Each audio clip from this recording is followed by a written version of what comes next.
la multiplicité du vivant en mouvement. La dimension patrimoniale de la biodiversité, parce que la biodiversité, on en hérite.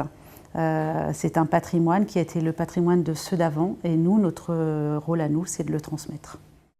Tous les êtres vivants, y compris l'homme, des gènes aux écosystèmes.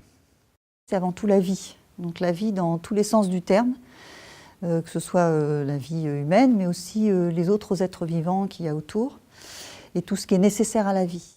Je changerais biodiversité par nature. Mosaïque. Écosystème. Évolution. Je dirais durabilité.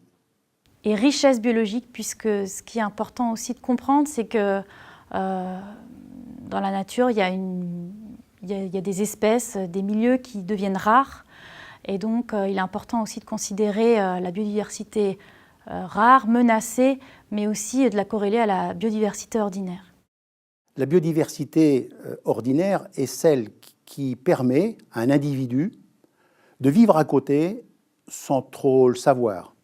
Donc en fait, le mot-clé qu'on pourrait employer pour cette partie-là, c'est la présence. L'autre aspect, ce serait la notion de ressources. Ressources aussi bien en termes de ressources, ressources primaires, enfin ressources matérielles, que aussi en termes de se ressourcer soi-même. La beauté. Quand on observe la biodiversité, on est émerveillé par cette finesse dans le degré d'évolution et en même temps cette simplicité et cette complexité des organismes qui vivent ensemble. La richesse, c'est un bien commun, notre allié, et une chance pour l'avenir de la planète.